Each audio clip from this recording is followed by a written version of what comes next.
The Bob Murphy Show, episode 420.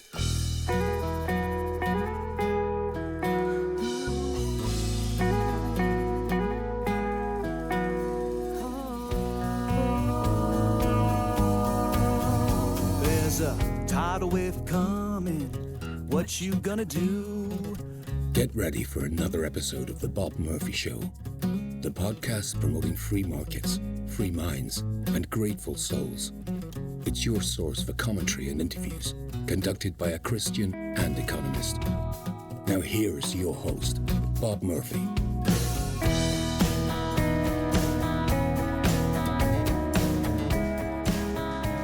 Hey everybody, welcome back to The Bob Murphy Show. Well, this is going to be an interesting one. Adam Heyman returns, and we respond to a series of clips from a fairly recent Darryl Cooper appearance on a comedian's podcast. And you're with all this information right now, you're trying to figure out, as I keep giving you more and more details, you're refining the theory as to what it is you're about to experience. And no, you're completely off, unless you already saw it. Talking about Cooper's heretical views. And I don't mean about history or something. I'm talking, well, I guess it is about history, but talking about God acting in history and God's relationship with man and women. And it was a fascinating discussion. I sent it to Adam, and he was like, oh yeah, I already saw that. And I, on my Substack, told people to go listen to that. All right. So then we thought, okay, well, gee, we both thought it was amazing. Let's talk about it. So that's what we do in this. There's some deep stuff. So for some of you, this may be your favorite Bob Murphy show of all time. Others may say, yeah, I'm kind of waiting for you to talk about tax policy, Bob. Don't worry. We'll cover that stuff. Joking aside, let me just say for the longtime listeners, I, at the day job for Infinio, like we had a bunch of stuff that was due at the end of the first quarter. So I've been lax here at the Bob Murphy Show.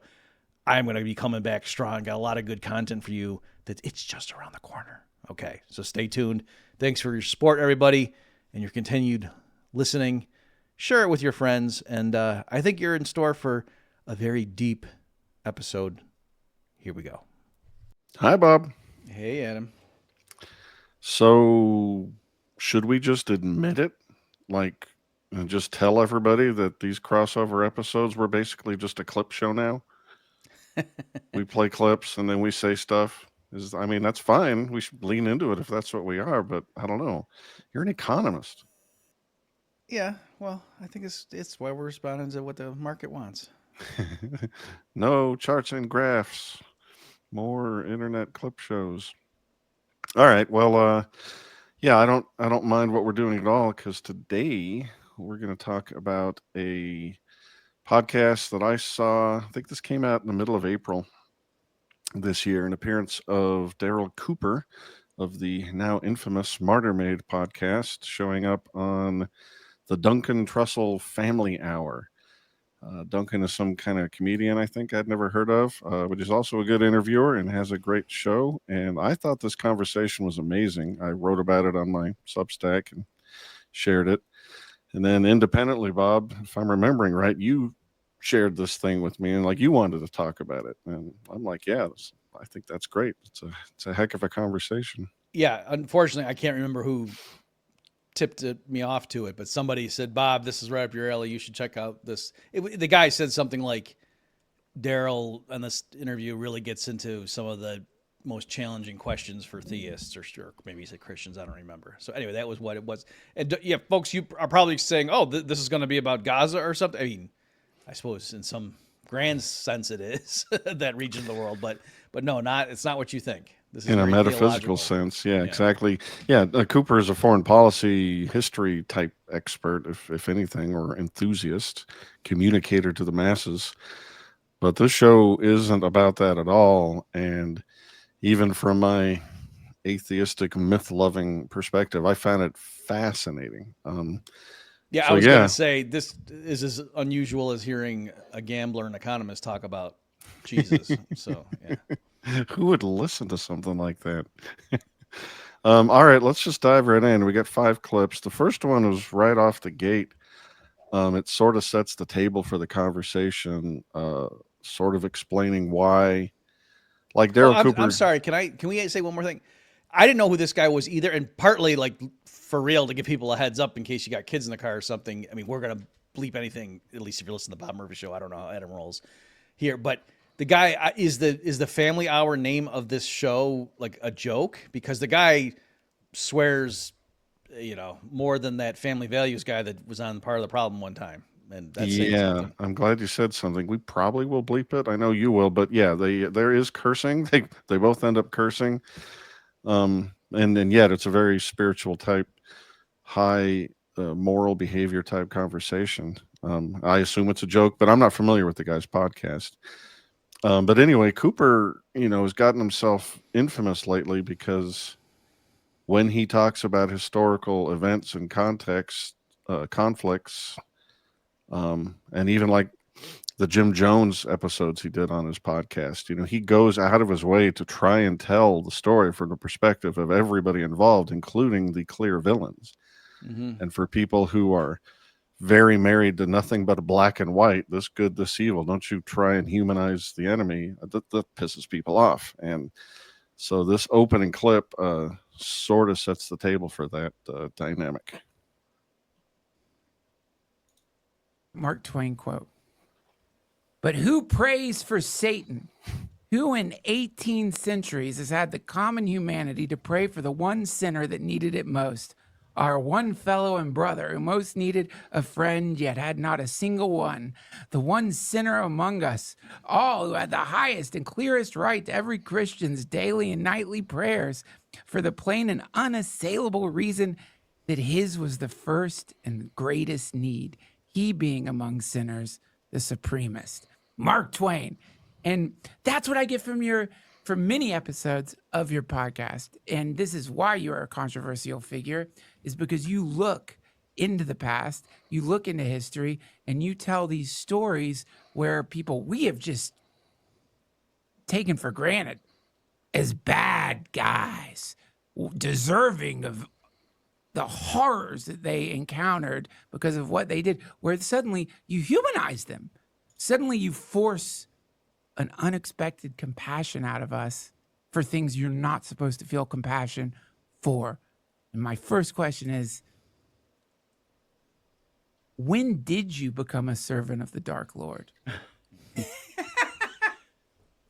I think probably it goes back, to when I was a kid, honestly. I grew up we were poor growing up. I grew up in the ghettos of West Coast, big cities for the most part, moving around all the time. I went to 35 different public schools over 12 years, moving every few months. Military family? Nah, just single mom, and we were living where we could, from time to time. And we get farmed out to relatives, like if things got a little rough at home at various points. And so growing up in that environment, I knew a lot of people, some of them very close to me, friends, even relatives, great people. They were no less moral than I was. No stupider than I was. Just across the board, they're great people. Yeah. And a good number of them, they didn't make it out. Like I made it out of that situation. A lot of them ended up in the gutter, or somewhere worse. And I really very early on sort of recognized that it was really largely a matter of luck that I didn't end up like them and they didn't end up like me. The fact that I had a wrestling coach who happened to take an interest at me at this critical juncture where I really could have gone one of two directions. Yeah. Or another situation where I get into a street fight and really get carried away and the cops show up and they just let me go. And they might not have, my skin tone was a little darker, or if he had gotten up on the wrong side of the bed that morning or whatever. And then my life goes off in a totally different direction. Right. So, when I was young in my early 20s in the military, I was still getting in fights with Tijuana police, you know, and having to pay them off so they didn't keep us in a Mexican jail. Jesus Christ. And so I think about all those kind of things where it was just purely a matter of luck that my life wasn't completely derailed. Right. And then who knows how I respond to that? Maybe I dose myself, or there's all the things that people do to deal with their life not going the way that they hoped or expected. And so just kind of recognizing that but for the grace of God go I. Yeah. It really instilled in me it's still natural to me to judge everybody else. Like, Yeah. like that's natural to all of us. But it really instilled in me like a commitment to try not to judge people too harshly who are confronted with circumstances that I know nothing about. Right. That I couldn't imagine being in, having to make choices I couldn't imagine having to make, and really just trying to understand that like these are real people Right. who were put in extraordinary situations, and humans are capable of all. I mean, we can be the Aztecs, we can be Thomas Aquinas, whatever. Like we have a wide range of outcomes that humans can arrive at if we are left to our own devices. Right. And so there's just I guess like I try to be humble when I approach other people, including and maybe especially I love the way he frames that quote, because like I would say I think that I posted on Twitter today that people don't like it, or they get annoyed when you don't like what they like, but they really get angry if you don't hate what they hate. Yeah. And you're supposed to hate Satan, obviously. Yes. He's the epitome of evil, all Yeah. these kind of things. But I think that it's probably the highest achievement of like a Christian's development to be able to recognize and sincerely pray for Satan. Right. You know what I mean? Absolutely. I mean, what if not that? What was Jesus doing as he was carrying his cross and saying, "Forgive them; they know not what they do"? Yeah. You know? All right, Bob, you big-hearted Christian pacifist, you. What do you got to say about that? There was a lot there. So I was jotting down notes, and let me just, I think, go through this list, and then Yeah. you can say Yeah. whatever the heck you want to say. You have your own list if you want. So people are going to think I'm saying this to be funny or something. I mean, I can't help but be funny. It just comes naturally to me. So you are. Do you ask a bird not to fly? There was a period where I really, I would have these bouts of, and I still do, of just intense, I don't know what you want to call it, spirituality or something, like, oh, wow, I need to be doing more, just whatever. And not like I have a sense of duty or something necessarily, but just whatever, like feeling like, no, this is the most important thing, like I got to do. And so, am I taking this seriously? That kind of introspection. And there was this period where, yeah, I really, I'm trying to think of the timeline. It was right when I had my Krugman debate challenge going. And it was like when remember the video went viral, the YouTube about the Bernanke? Do you remember that? Oh, yeah. When quantitative easing first happened, Yeah. and it was like a thing like, so you're telling me that, I can't remember, but it was like, yes, I'm saying that they're printing money because the problem was there's not enough. One of the first demand, computer AI voice thingies. Yeah. And there is, for people who don't know, the text to speech generation, the person did type in Bernanke, but it just read it as the Bernanke, because like that would be a plausible pronunciation of that. And that just went viral. It was like 11 minutes or something. It was like broke all the rules. Like, why should that have gone viral? But it did. So anyway, I'm just painting the picture for people that this is the period of my life where I sort of kicked a little bit above just, oh yeah, he's one of those Austrian guys that's at Mises University. We love those guys too. Oh yeah, that guy, he's got the debate challenge with Krugman, right? Like that was kind of, whatever you want, publicity stunt, whatever you want to call it. And so anyway, I remember I actually there was a period, I mean, it might've been 3 weeks long, I don't remember, where I would occasionally pray for Bernanke and Paul Krugman, like sincerely, like to try to, I don't remember what I think I was like trying to get in their head and like understand why they did what they did. And I was like, Bernanke was like, you're this academic and everything. And then all of a sudden you get put in this position, and they wouldn't have put you there if they didn't know you were going to play ball. You know what I mean? That kind of stuff. And just trying to imagine, these are the people that killed JFK or whatever. And no one, tells you that explicitly, but you kind of know that's what happened, and I'm going through all this stuff, trying to understand, the position he was in and why he would do what he did. And same thing with Krugman, you went through your whole life and you're just like the smartest guy in the class and blah, blah, blah. And then you really think you can help people. And then, oh my gosh, if these people would just listen to me, and, and you're actually kind of funny in your own way. And anyway, I'm just saying there was periods, and I actually did. It occurred to me that, well, if you're supposed to, bless your enemies and pray, well, Satan is often characterized as the enemy in Christianity.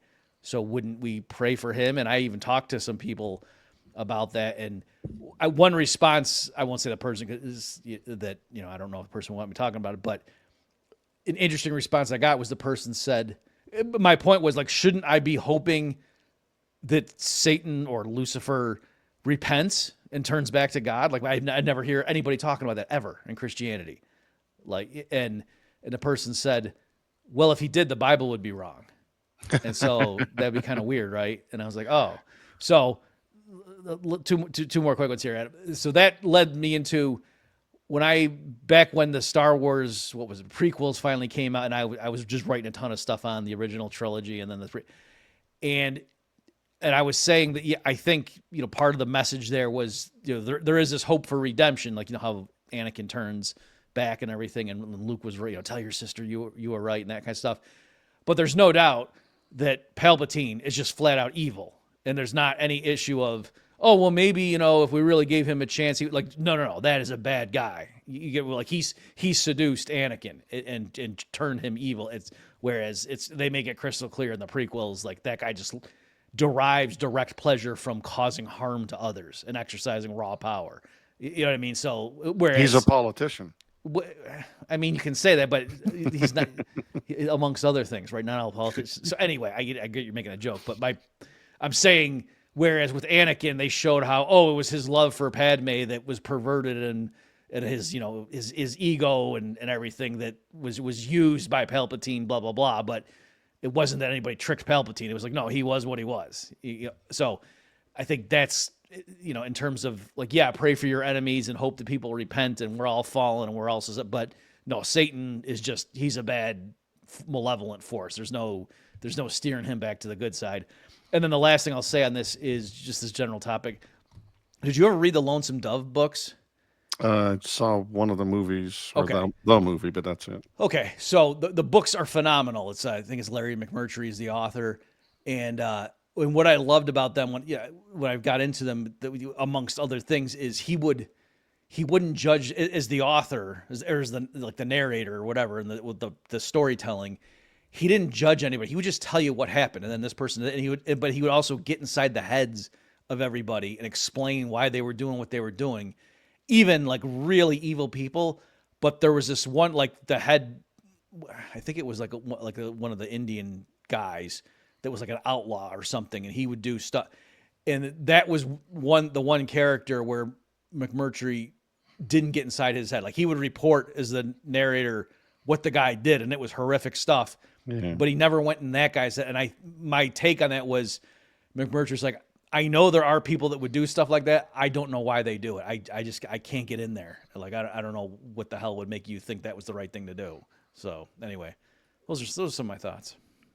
Yeah, I only had two, really. And the second dovetails with what you just said. But the first is, like, what Darryl Cooper just said there what does it mean when you're considering things like self-defense? Because, volatile, dangerous, murderous, psychopathic people exist. And while you're battling them, you don't want to be thinking about whether they could be turned back to the light and away from the dark side of the force or whatever. Sometimes you got to fight. So there's some tension there. But then the other thing I was thinking is that, like, Cooper tells the story of Saddam Hussein's kid, Uday. Mm-hmm. And in order to prep him for being a psychotic dictator when he grows up, at the age of 3, he takes the kid to watch torture sessions. And so, like you just said, Palpatine, he's just been choosing evil from day one. Well, a whole bunch of things that inform what our psyche is happen way before we have anything like the ability to make moral choices, or, you can get just wrecked psychologically by just life in your formative years. And I'm very sympathetic to that truth. I mean, as I get older, my joints start to hurt, and I'm starting to really empathize with the old guy on the sidewalk shouting at the kids, "Get off my lawn." I mean, just being in minor pain makes you cranky, so what else that happens in life can just wreck your psychology and turn into a miserable, mean-spirited bastard. And, how much do you think that makes a person unsalvageable or unsympathetic in any way? I I think these are interesting questions. Yeah, my 18-year-old self would have thought, oh, there's certain types of people out there that do these things, like among other things, get divorced. And it would have been inconceivable to me that would have been me. And surprise, right? So amongst all sorts of other things that my 18-year-old self would not believe that I had, and then too, and partly it's because, not that I've had a particularly difficult life compared to many people on this planet, but partly why my trajectory was not what I thought. Is that it's like, you don't understand how much people are going to walk all over you and take advantage of you if you're that naive as I was at 18.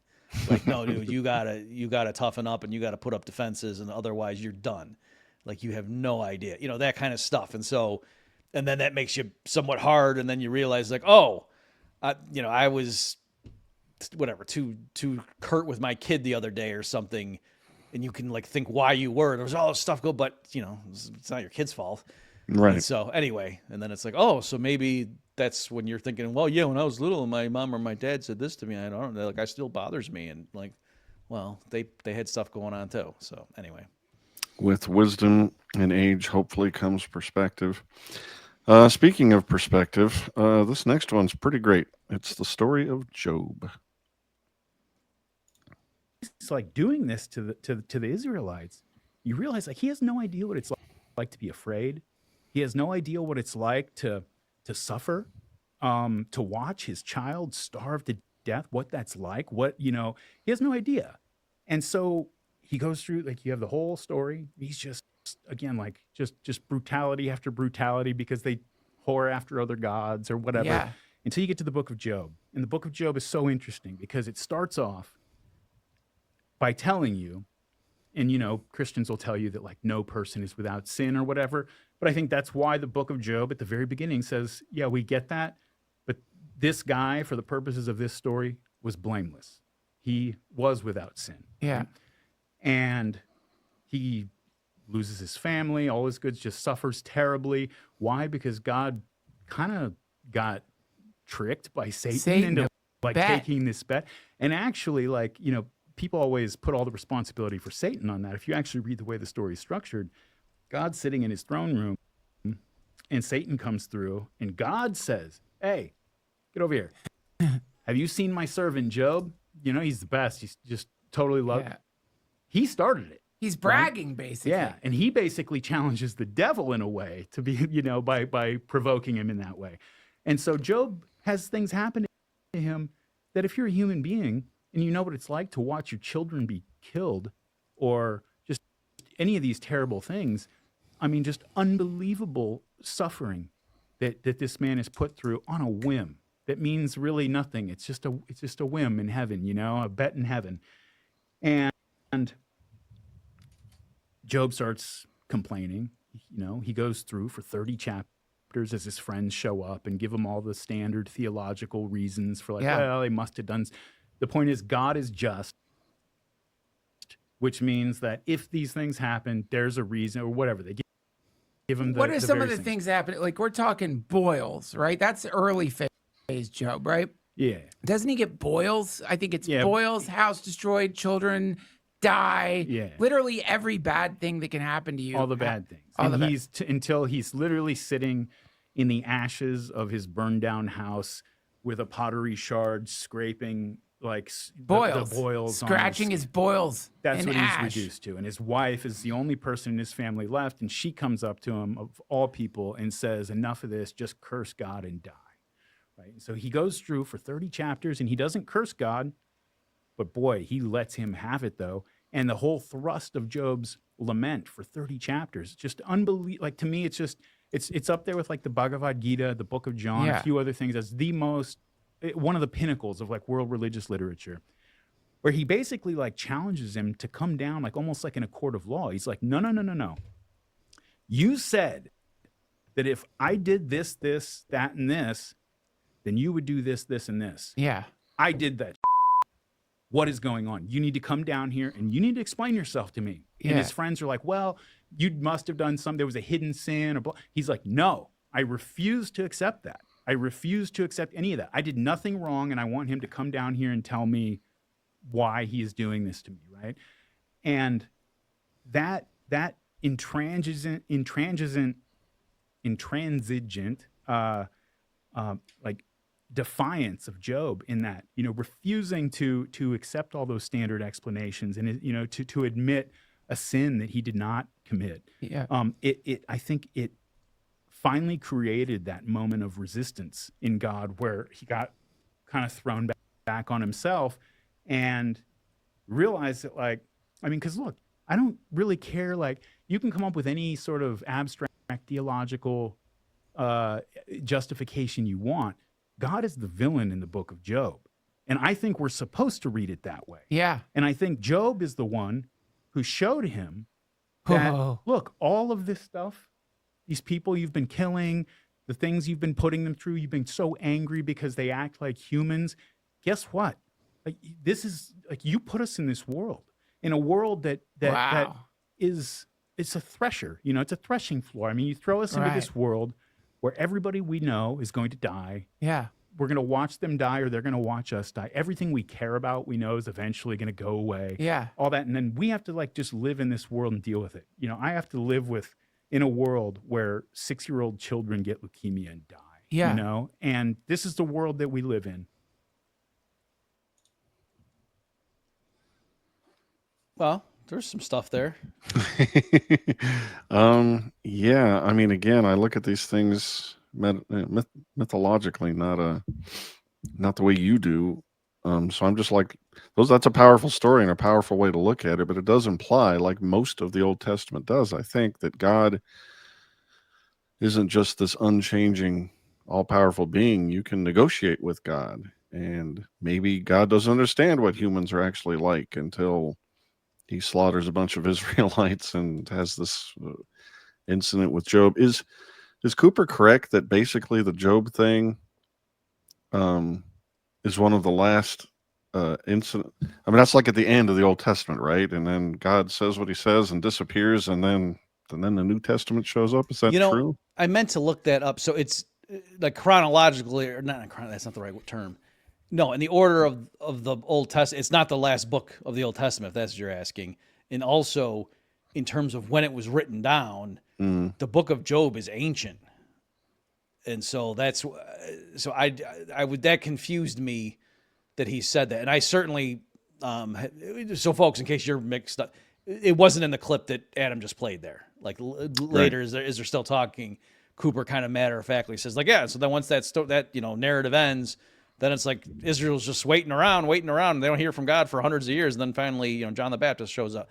And so I did mean to look that up because, I've never heard anyone say that before.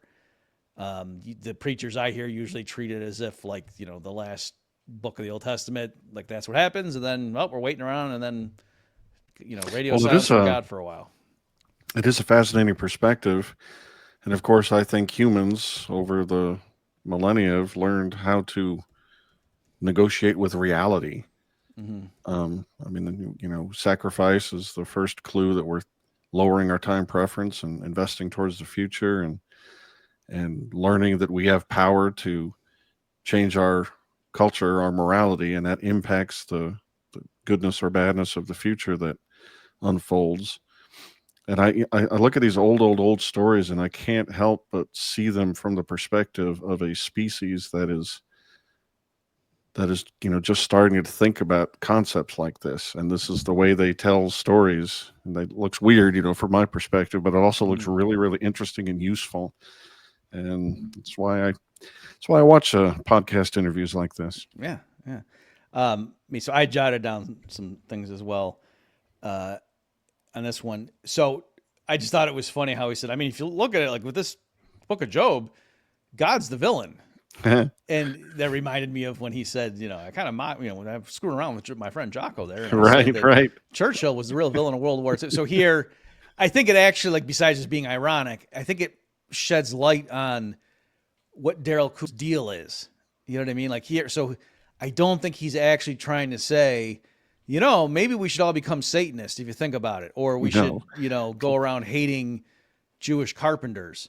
That's not that's not his point. He's trying to provoke thought and really, okay. And the same thing with the Churchill stuff. I think it's more, instead of us reflexively thinking like, firebombing Dresden and, Hiroshima, what else could we do? Because we're the good guys and they're the, consummate evil bad guys that, well, no, let's think through that a little bit, right?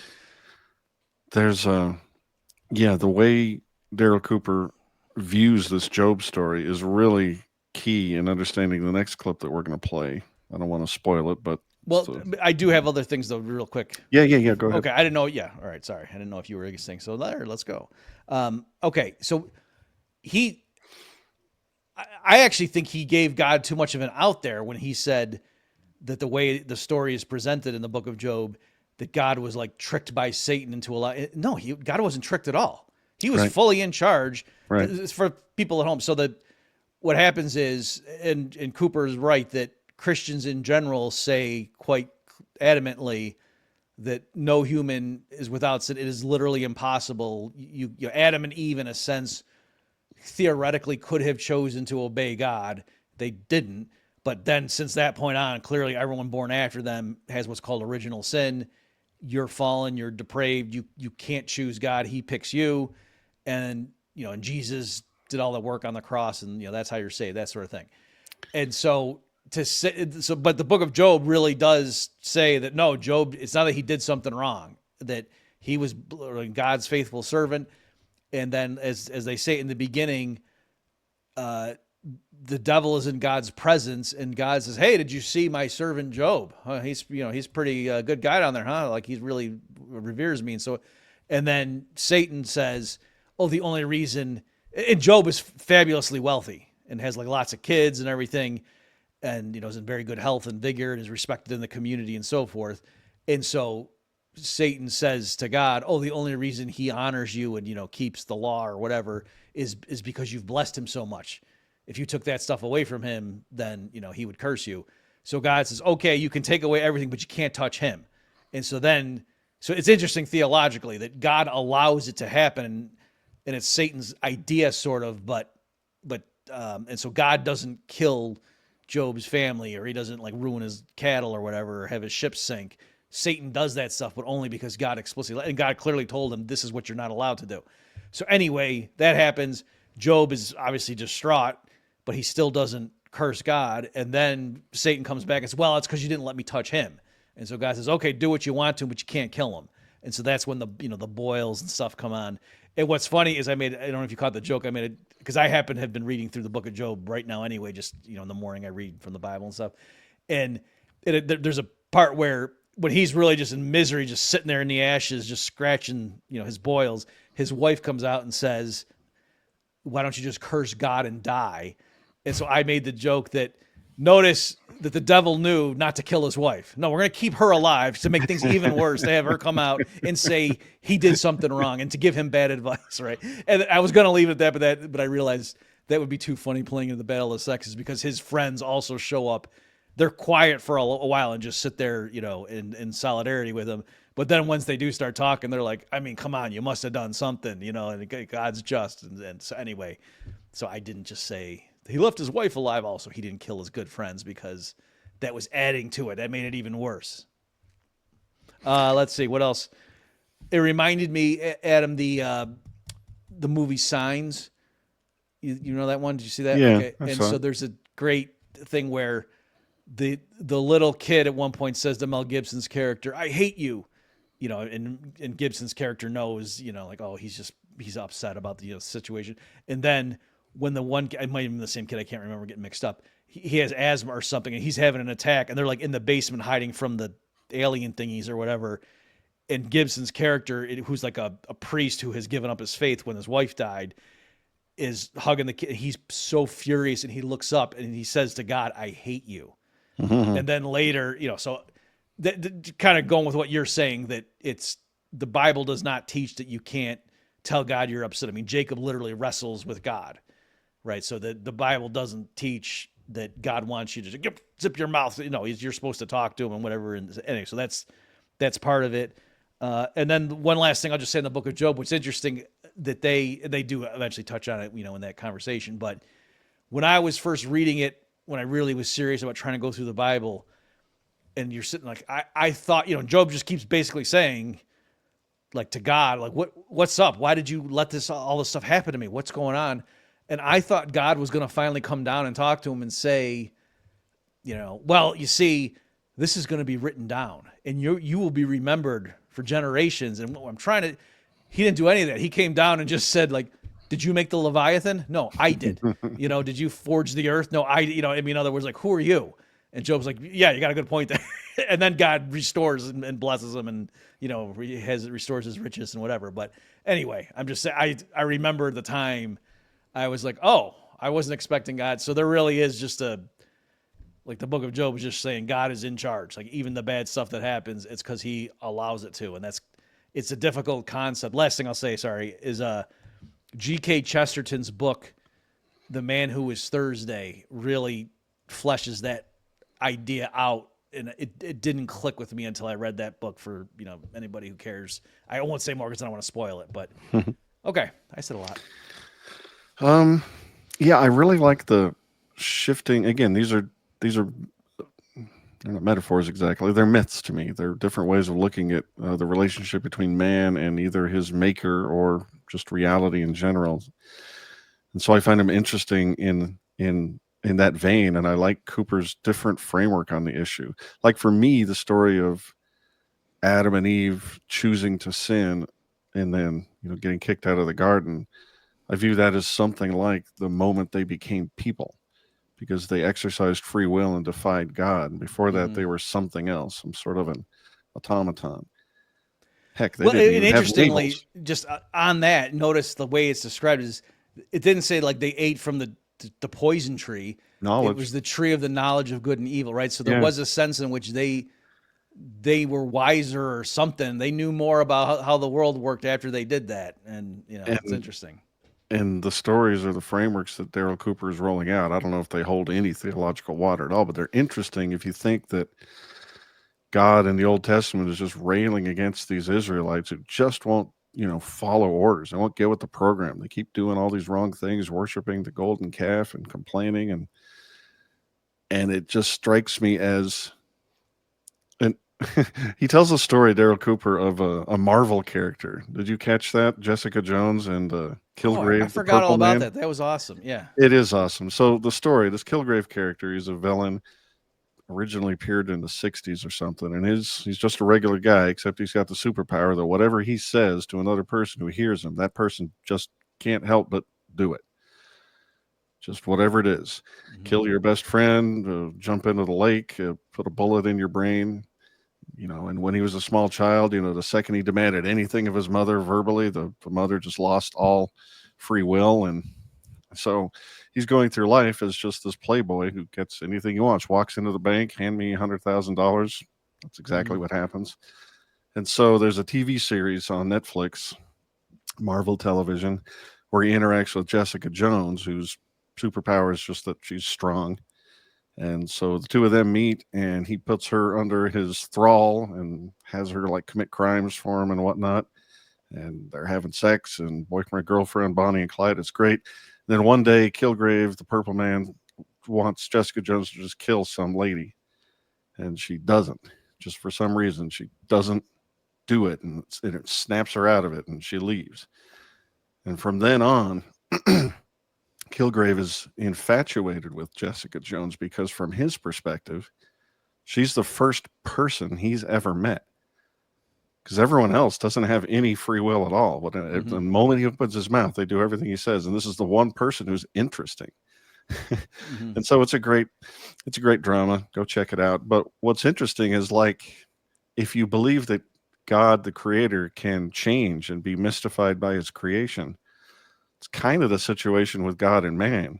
You've created this being that just won't do what you tell him to do. You've given him free will. And it's interesting to think what it would be like for a creator with a creation that mystifies him. And maybe that's why he flies into rages all the time and does this seemingly cruel and awful thing with Job. And then again, I think those basic. Again, I don't know if they're theological, but they're interesting perspectives, and they really shed important light on the way Cooper views the crucifixion here in this next clip. Yeah, just quickly on that stuff you just said. That for me, so I had my kids are spaced apart. So my oldest is 20, and then I got a 5 and a 2-year-old, and the two of them are at the stage right now where they bicker all the time or something. I saw some lady on Twitter recently tweeted that like my kids bickering, I just can't deal with, that kind of like just exasperated. Tired. So I retweeted that and I said something like, when you have your first child, you understand the New Testament, and when you have your second and third child really close together, you understand the Old Testament, or something like that. Yeah, it's that vibe. I don't know. I just find it an interesting way to view.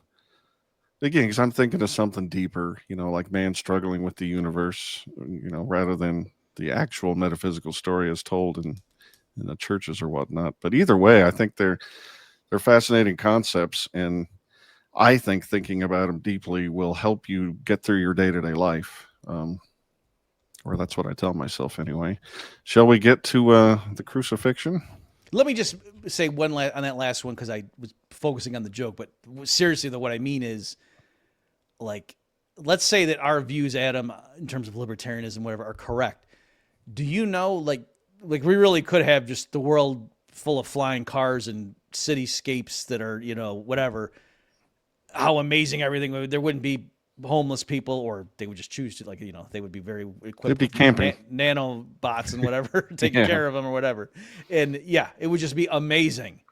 Everything, and we don't have that. And why? Ultimately, because we just choose not to, because we can't, we violate a bunch of moral rules, right? Like, in other words, if you and I are right, Adam, and people just didn't steal and various types of just respected property, or just did the things that your parents teach you to do when you're 5 at the playground, we would have the world like that. So yeah, if there were a God who created us and loved us and everything, but allowed us the freedom to do wrong things, can you imagine how frustrated and annoying and infuriating that would be? And I'm saying, I know that with my kids, it's like, I'm trying to get them ready to go to the park and they're fighting me. And so I'm trying to get them to their kid. And I'm just like, we're not going to the dentist. I'm trying to take you to the park. What are you doing? And I just. Yeah, I feel the frustration. But yeah, from that perspective, we know what the rules are supposed to be. At least we think we do as libertarians or anarchists. And our species just can't get with the program. We're not only fallen, but we're intransigent. We just won't get it together. We've been told, we refuse to obey. Even our own conscience. I mean, we know better. Don't kill, don't steal. We know that. All right, let's get to it's almost like there's this malevolent being who's Yeah, we'll get to that too. What in any of what you've experienced in your entire life has led you to think that deserve has anything to do with this stuff? It just doesn't. This is the world. Does the gazelle deserve to get ripped apart by the lion? Does just all of these things that happen where, and I think the core of it really is that in order for Job, for you to even be here in any capacity, asking these questions, like, the world has to be structured the way it is. It has to be structured to, to change and evolve over time. And that's how you got here. And that's how this whole thing works. And if it doesn't, then the world is just a dead place that doesn't move or have any kind of becoming. And so this is how it has to work. But for us, we experience most change as suffering. Yeah. And we experience the anticipation of change as like anxiety and fear. And these are like inherent to our condition of living in the world. And so I think that God says, and this is me speaking as a Christian, obviously, that, everybody thinks of the crucifixion story in terms of like old. I still don't understand how like this became. I mean, I understand the historical development of the idea, but how so many people came to accept a version of the crucifixion story that is essentially just an enlarged version of just pagan sacrifice stories. Yeah, where right. You have an angry God and he needs to be appeased by sacrifice blood. And yeah, you can keep doing it like with animals and stuff, but you got to do it again and again. But this is the Son of God and he's perfect, and so that's a perfect sacrifice, and it finally appeases him. Yes. And you think of that and you're like, well, I mean, if God doesn't want to punish us, like, why does he have to go through all this elaborate send his son to die, and all those kind of things? And this is another heresy from me, but heresy too. Yeah, I think that, like people think of the crucifixion as the means by which man's reconciled to God. I think it was the means by which God was reconciled to man. Wow. It was him saying, like, look, I kind of get it now. I kind of get what you've been going through this entire time that I didn't get before, because how could I? But I kind of get it now. And I can't change the way the world works. It has to work this way. What I can do is I can come down there and experience it with you. Yeah. I can come down there. I can send my son, however you want to think about the Trinity or whatever. But I can come down there, send my son down there, and I can suffer and be humiliated and spit on and tortured and killed with the rest of you. Yeah. And that by doing that, I mean, the very significance of because people will say like, well, yeah, but he was God. Jesus was God. He knew he was going to, after this was all over, he was going to end up in heaven or whatever. It's like, no. They kind of go out of their way to let us know when he says, Father, Father, why have you forsaken me?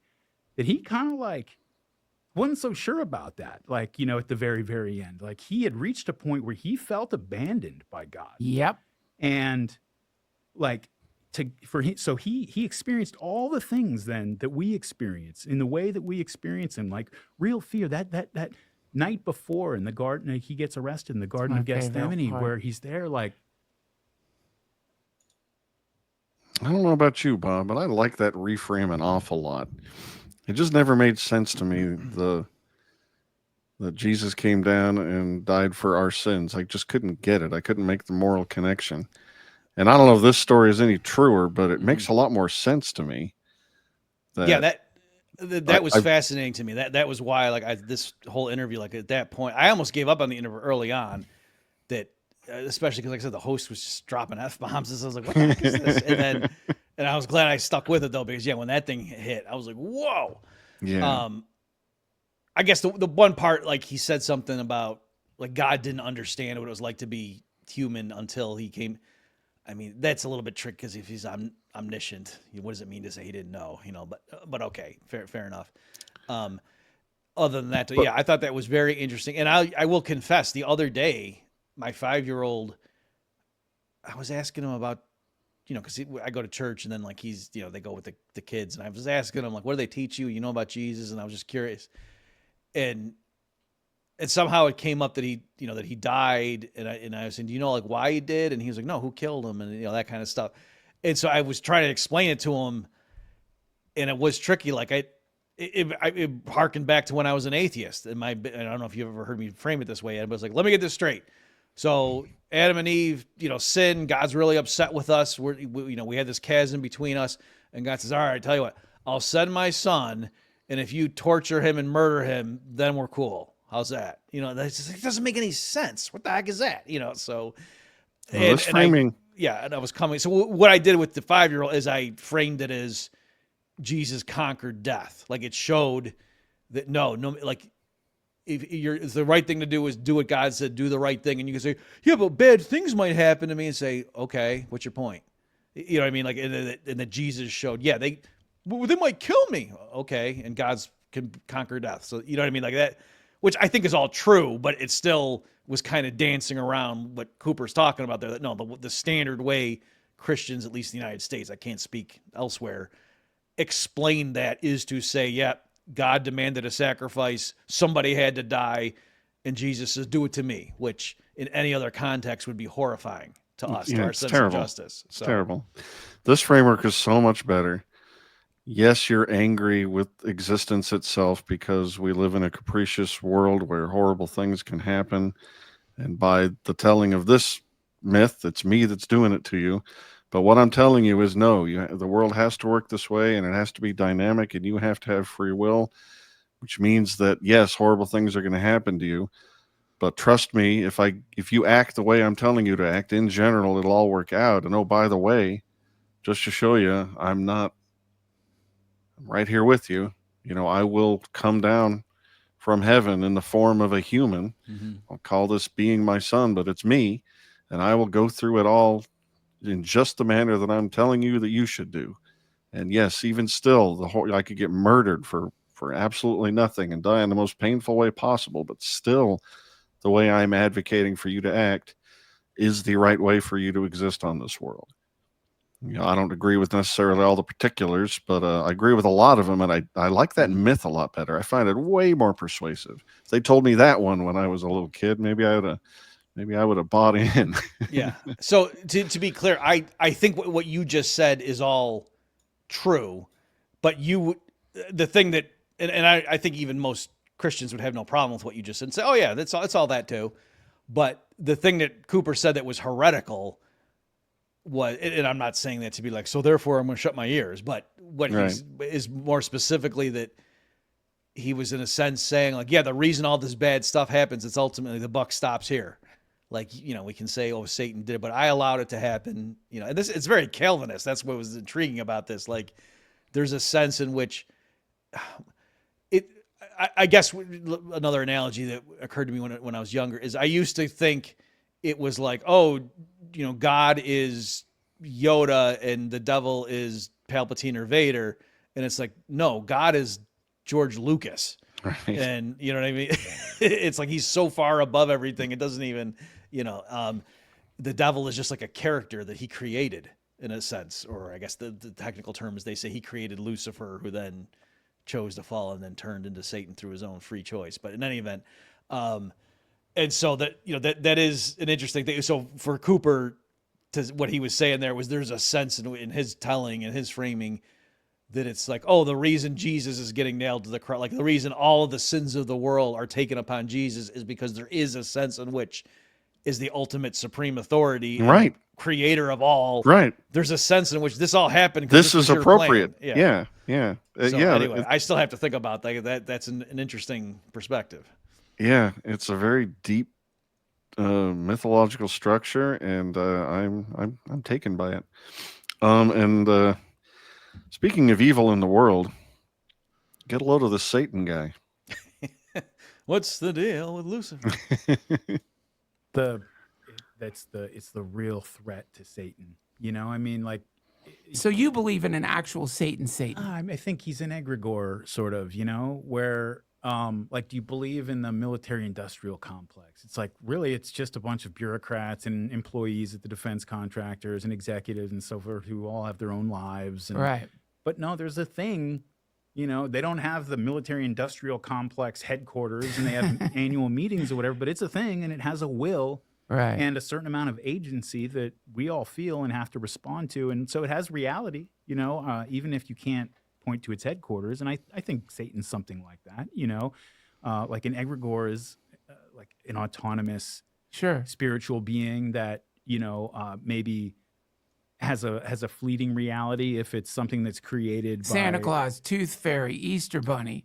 Yeah, sure. Hamburglar. I mean, you have even William Butler Yeats, the Irish poet, who he was an occultist, and I love him. Yeah, he would. His poem. I've been studying his poem of Vision for probably 20 years. I still don't understand it, but I really love it. But he would has talked about how his little group that's the Order of the Golden Dawn, right? Yeah, that they conjured an egregore, a creature, I guess a spiritual being that everybody saw, and it was walking around and so forth. And so if you have for a small group of people to do something like that, it takes a tremendous amount of just focus and discipline and, all of the things that people like that put themselves through in order to be able to come together as a group and make something like that happen. I think that large groups of people who are really motivated by emotion and just all, very, very powerful, psychological currents flowing through the crowd and the mob, that these things get generated spontaneously, and so I think Satan has reality. Whether I don't believe in a red guy with a pitchfork, but there's a force out there that has an autonomous sense of agency and goals that are opposed to ours that you can identify as Satan. I do think that. I don't know if I believe in Satan or not, but I definitely believe in these satanic egregores he's talking about. And I had to look that word up. mystical being conjured up in various circumstances. And even though I don't believe in the supernatural, I sure have seen crazy evil behavior happen, and it usually happens when people get mobbed up together in a crowd with their dander up, and it can lead people to doing horrible, horrible things. I mean, that's what the pogroms were. And then he says a quote later we didn't include in that clip. This is from Darryl Cooper, quote, "The devil moves through us in crowds. God speaks to us individually," end quote. I like that a lot. Yeah, I like that. As much as it's great to have, community and togetherness and all the great things we can do when we get together, we can also go insane at the drop of a hat together. And these egregores are created. And yeah, I'm not talking about anything mystical, folks. You've all seen it. The nasty event that happened at the bar on Friday night. You've all seen stuff like this. What I was a bit confused in it the first time I watched it, and then seeing the clip again, it underscored for me. It seemed like Cooper was bouncing back and forth between two different meanings, and that was kind of the whole issue under examination there. So it was that on the one hand, he said, well, I believe in Satan, the military-industrial complex. And then also, oh yeah, so William Butler Yeats and his group conjured up this thing, and it was walking around. The military-industrial complex is not a guy in the room walking around. Unless you say it's Dick Cheney. But you know what I mean? So it's...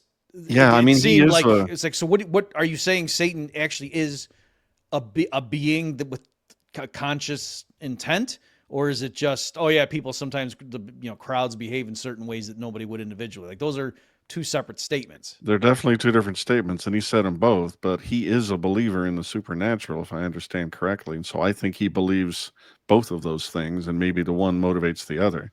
Yeah, and I thought the host was kind of tripping him up by saying, oh, you're like the Easter Bunny. So no, not at all like the Easter Bunny. What the hell are you talking about? Are you listening to him? So, in fact, nothing like right. Easter Bunny. And I think Cooper kind of just decided, like, yeah, and he kept going on with this point because it reminded me of when the infamous interview with what's his name?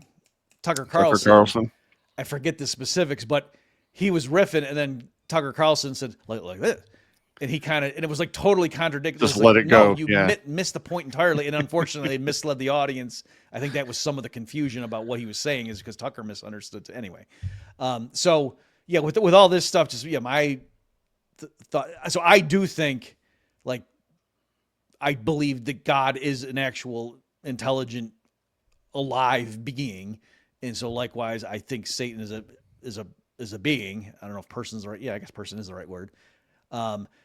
Interestingly, the stuff about, I don't think he's a guy with a pitchfork whenever. I hope I'm not getting these details wrong, but I listened to R.C. Sproul one time, gave a talk or a sermon on that stuff. And he said that where that came from, that imagery, was that, like, in the medieval church, they had this notion that Satan was very proud. Like his pride is one of the, like, chief sins or whatever. Like, that was really, like, his deal, right? Like, he thought he was more important than God, or he's like, no, I'm not going to be subordinate to you. Like, that was his chief vice or something, was pride. And so that the way they were going to combat him, like, the way to hurt Satan would be to mock him. And so that's where they depicted him as a ridiculous figure with, cloven hooves and whatever, and a pitchfork and whatever, to mock him. That is like, no, because actually Satan, if he appeared to you, like, he's probably the most handsome man you've ever seen. Right. And incredibly, charming and right. So no, he's not ridiculous to look at. He'd be the most fascinating, you'd be swooning if you saw him. Right. So anyway, that's where that stuff came from. And then Sproul was kind of lamenting, if I'm not misremembering, that because of the church doing that, they believed he was a real thing. They were trying to, like, give their people tools of self-defense against this thing. Right. And then later people pointed at, like, aha, I can't believe our great-grandparents believed in this. Are you kidding me? Yeah, there's some guy in a pitchfork going around, like, on your shoulder telling you to do naughty thing. Okay, whatever. So anyway. All right. We've come to our last clip, and I just want to motivate it by, you will see lots and lots of warmongers online talk about how the evil Darryl Cooper and his heretical ideas and just what a jerk face America hater he is. A jerk face? Jerk face. I mean, pretty strong words, but I've heard it out there. And if you think that's true, I would just like you to listen to this little story. School. Was riding the bus to school, and we're the troublemakers in the back, shooting spitballs and paper airplanes and all that, and we're the cool kids. And this was when I was staying with my grandparents up in Montana, and so we're on a bus ride that takes like an hour because they go around and pick everybody up from their farms and ranches and everything else. And so the bus becomes like a social environment of its own, right? When you're on it 2 hours, 3 hours a day. And so one day we stop, and it's a house we've never stopped at before. And this girl who's maybe a year younger than me, I think I was maybe a junior and she was a sophomore, something like that. And her little brother, who is maybe 7 or something, get onto the bus. Nobody knows who these people are. Yeah. And so they sit up at the front of the bus. They're obviously very shy. She's sitting with her little sibling. And people are asking in the back, like, who's this? Like, what's her name? Like, what's going on?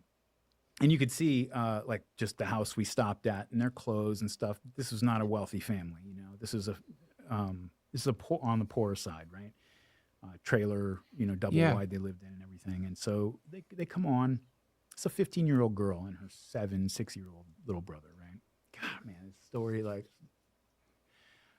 and people want to know what her name is. And so somebody just gets up, some smartass goes up and says, "Hey, what's your name?" And so she tells him, and he yells back, "It's Billy Joe." And somebody shouts out immediately, one of my friends shouts out, "Billy Joe, more like Sloppy Joe." And then immediately somebody follows that up with, "More like Sloppy Ho." Mm.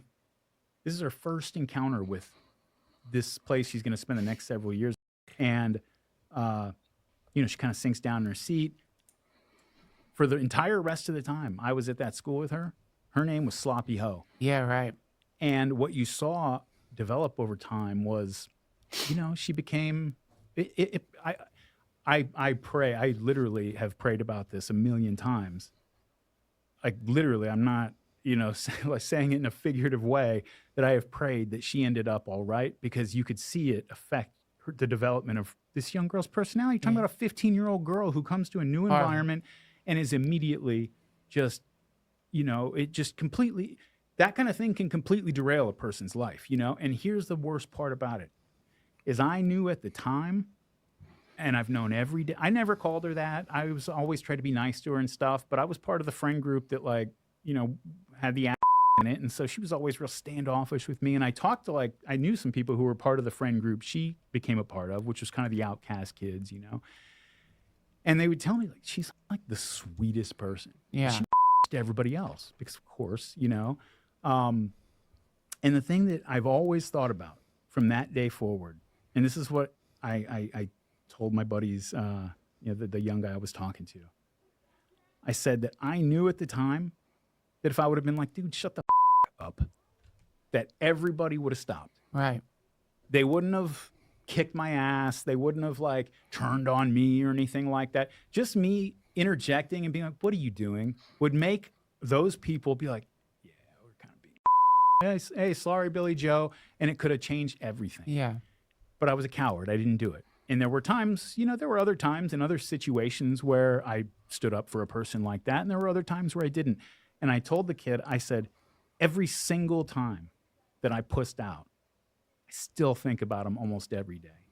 And whatever the consequences that you bear for standing with that person at the time, whatever you're afraid of, whatever, you know, you think your friends are going to turn on you, whatever it doesn't matter. None of that remotely compares to feeling the guilt of that for the next however long in your life, because I felt it for like 30 years. And it's not worth it. Stand up for that girl.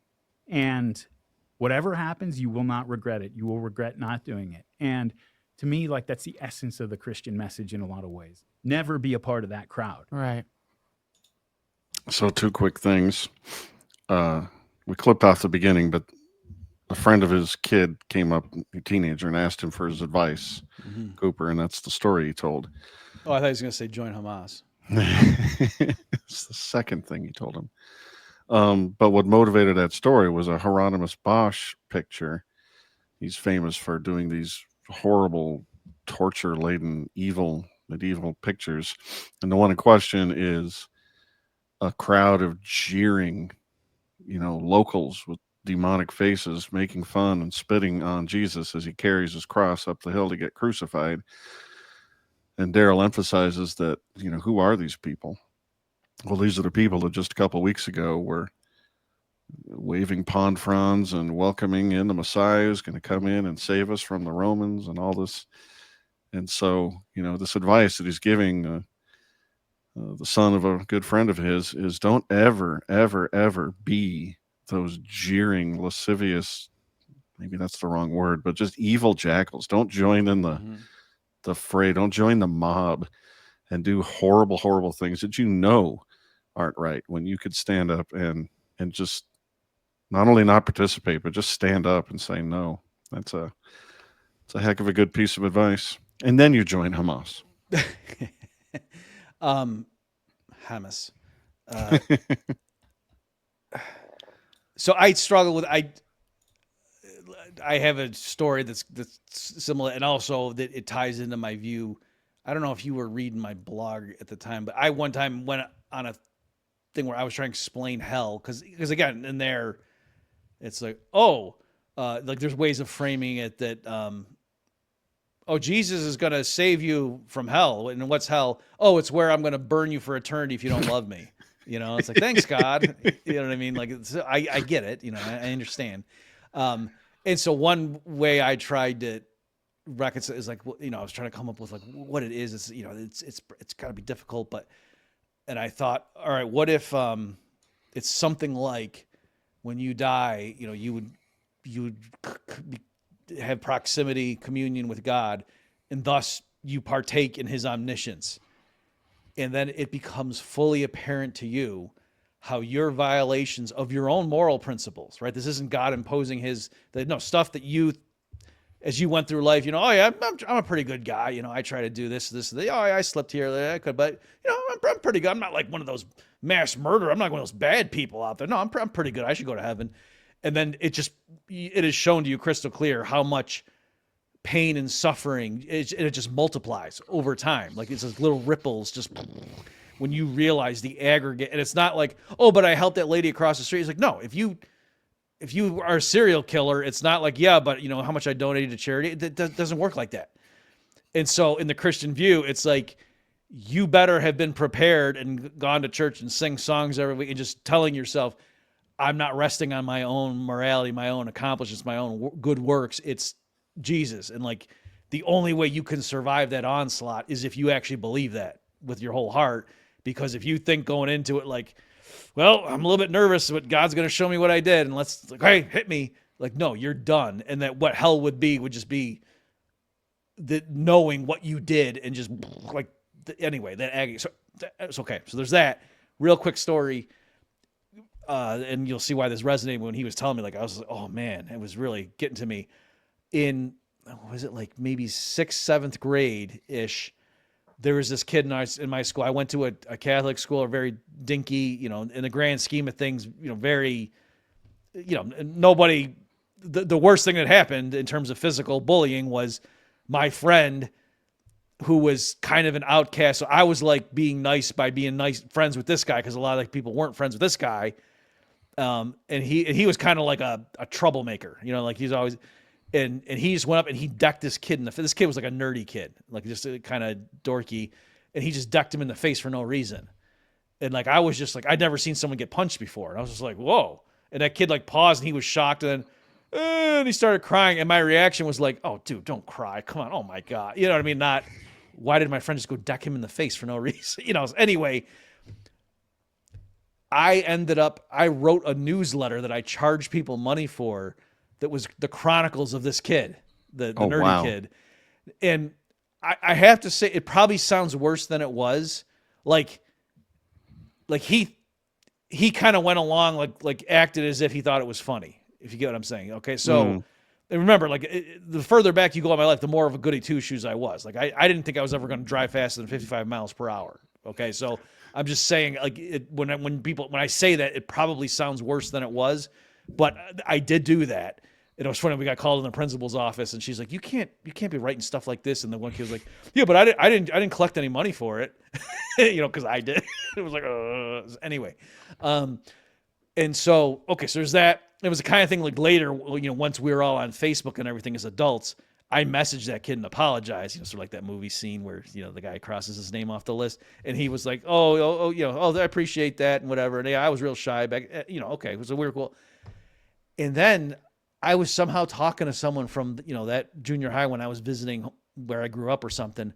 And I heard the story that I think I went to look it up, like to try to get some of the details, and I couldn't quite verify, but the person telling this had no reason to be lying. Like I totally believe that this is what happened. And they said that kid was waiting to turn, he was like, I think he drove a van, and it was a bunch of that same group of kids that like eventually like absorbed him into, he went from being like the outcast to eventually like people kind of tolerated him, being part of the group or something, but he would be the brunt of jokes and whatnot, the low man on the totem pole. And so anyway, he's at the wheel of his van, and they're all waiting to turn left into the shopping center. And it's a green light, and the oncoming traffic's coming, and there's a guy on a motorcycle coming, and he's waiting to turn to let this guy go, and they're all like, "Oh, come on, go!" And I won't say his name, but they were like saying the nickname we had for it. Wasn't a derogatory; it was just like a shortening. But telling like, "Go, go, go!" And he went to go and misjudged, and he killed the guy. Oh no! And so anyway, I just tell that story like because it occurred to me, we all and probably the reason. If his trajectory had been different, he may have been able to just withstand when those guys are telling, "No, you can make it go." He wasn't. No, it's not safe. I'm going to let this guy go. But because he had been, subjected to 15 years of just always them telling him he was wrong and he just deferred to their judgment, and they were wrong. And he's not willing to risk his precarious position in this group by defying them in any way. Right. And God, that's terrible. And like it occurred to me that arguably it could be shown to me that, had you not done that, that guy wouldn't have died. You know what I mean? Like who would have probably, I shouldn't have written that thing, but you get what I'm saying? Like that's, so anyway, I'm not saying that's all on me or something, but I'm saying to me, that's what could happen when you die. Like a way to reconcile a lot of this stuff and just be like, you have no idea how much your actions cause suffering to others. You couldn't even calculate all that stuff. Yeah, you said ripples, and I think that's the way to look at it. I think all of our moral decisions that impact others, and many of them do, even if you think they don't, I think that even the littlest can have a huge impact, as the story you told suggests. And I think you're right. If we all started just acting a little bit better, the world gets geometrically better just by damping down the evil behavior and amplifying the good. And where's my flying car? And what's with this democracy and politicians? And yeah, I mean, just to elaborate on it, like this thing what I said earlier, like I think most people walking around, if they did stuff that were like, "Hey, dude, what are you doing that for?" A lot of them would probably say, "Well, you're right. When I was younger, I wouldn't have done that. But you know what happened? 8 years ago, this happened to me. And so that's why now I do such and such because I'm just being smart." And so, but it's a series of those things. You get what I'm saying? So that the reason I just did the thing, and now for that person who was, 22, that I just did that to, that's going to be their thing 8 years from now. They're going to say, "Oh, back when I was 22, some guy did this to me. And that's why I'm like this now." And anyway, you get the idea. Yep. It all matters, or a lot of it.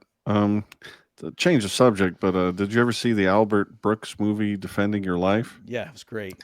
It's very, very funny. It's way too secular, I would imagine, for your average Christian. But, the premise is when you die, you go up to heaven and you have to defend the choices you've made. And if you do it wrong, you get sent back, I think, to do it over. Yeah. And then once you do it right on the trial run, you get to go up to whatever the next level is. And it's a funny movie. Well done. Yeah. Is it Rip Torn as like his lawyer or something? Yeah. And Buck, I think Buck Henry has almost a cameo. Yeah. It's good. I think Meryl Streep, right? Oh, yeah. Anyway, one of the things I really like about it is when you're being judged, it is from the perspective of your own moral hierarchy. They're not taking something that you may have never heard of because you were born in the deepest jungles or whatever, and applying that moral hierarchy to, it's your own standards, what you said was important to you. And did you have the moral fortitude to follow your own moral code? And I just thought that was an interesting touch for the movie. Yeah. And I do think it's probably, I can't think of in the Bible where it would say that, but there are many Christian apologists who do use like C.S. Lewis, I know, has passages like that. There's something about the door to hell is locked from the inside or something like that. Like his point was, yeah. Like there is a sense in which people who are in hell choose to be there. Yeah, like you're they're doing so angry at God, like how dare you? You're You doing should it have yourself. created me. Yeah, kind of thing. Like with every choice, presumably, or continuing to follow the same patterns or whatever. All right. Well, we've hit the mark, as they say. Is there anything else you'd like to tell the folks? Just seeing Cooper in that environment, in that or the format, I should say. I think I'm trying to think of how to say this. He tweets some weird stuff, right? And there's some things where it's like you can hear him talk about history, or whatever, especially if he's talking to Glenn Greenwald or Tom Woods or somebody, or whatever. And it's like, oh yeah, okay, yeah. Why is everyone getting mad at this guy? And then he tweets some stuff, and you're like, oh, that's a little bit weird. Yeah. And I think partly what's going on is his ultimate view of reality or whatever, I think is so unusual.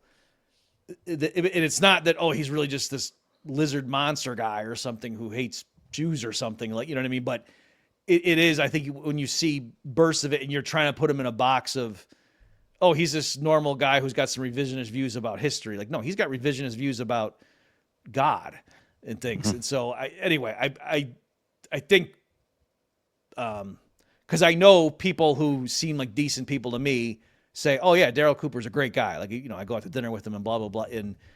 And anyway, I'm just saying, seeing him in a context like that, like I still trust those people, even though he does have these weird tweets occasionally. Like, what the heck is that? No, I know what you're saying. I do find it difficult to reconcile the person I hear on his podcast and in interviews with people I like with the person doing all that tweeting. The only way I can explain it is that Twitter is a cesspool, and sometimes you get dragged down into the mud with all the other awful people who are saying horrible things about you. So maybe that's it, maybe not. And we played 5 fascinating clips for you folks, but it's a long interview, and there's at least 3 or 4 other amazing stories in there we didn't even talk about that you should really go check out this interview. We'll put the link to it in the video description. And you can also find it in the show notes at hamannature.substack.com, HAMAN. And yeah, this was great, Bob. Nothing else? Don't tease kids at school. Yeah, or at least make it a moment for growth and reflection. Actually, it's stronger than that. What he said really sums it up is that, like, I think that's the thing is he said, well, I didn't call her that name or something, but the point was he could have just nipped that in the bud. And the other thing he said that was really profound was, and there would have been no bad consequences, right? Like, that's the thing too, with a lot of the stuff, like on, Twitter, like there have been things that I agree with. And if I had been a tenured professor somewhere, I would have retweeted, but because it's like, I'm in the financial sector. Like, there are things where I don't say things that I disagree with ever, but I imagine there are things that I don't retweet that I just choose not to because, well, we're doing a deal with somebody and that person might think it's awkward and I don't want to just cause a problem for the rest of the team. You know what I mean? Like, so I'm just saying there's lots of stuff like that where I think a lot of people hold back on certain things and probably just think in general about what am I worried about happening? Or, for me, his story there's all kinds of stuff in school, like the idiots, the people I was trying to impress or whatever. And that I'm just so disgusted with myself. If I think back to how I conducted myself in high school in terms of the groups that I thought, those are the popular, cool kids. And anyway, it's a little late in the show for confessions, but I'll make this brief. Mm-hmm. much like Darryl Cooper himself, I moved around a bunch in Oh, I grade was going to school say you used to throw around with police in Mexico. and junior high and whatnot. Anyway, I moved around a ton, and where I ended up in the social strata was always a little bit hit and miss.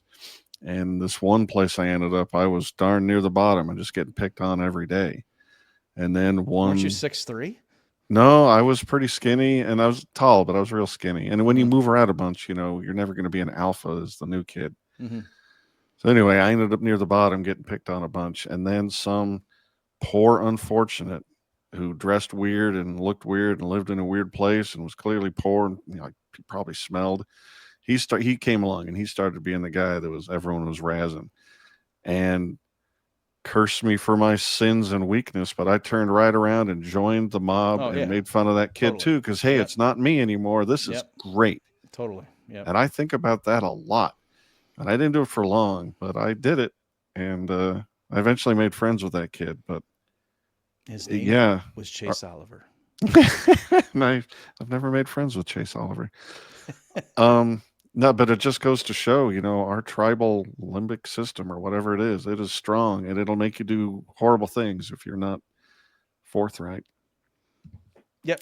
I mean, that accords with my theory of the most vicious people in high school were the ones that were like at the bottom freshman year, and then they managed to climb up, and they just made sure they kicked the ladder out from behind them. Yeah, I think something about this hazing is just this cycle of abuse where like, well, I got it good. I'm going to give it to the next people good and hard too. And what is that? The skull and bones types say it's bonding and forming close ties, but I'm not buying it. Anyway, Bob, this was awesome. Can't wait to do it next week. And ladies and gentlemen, we'll catch you next time.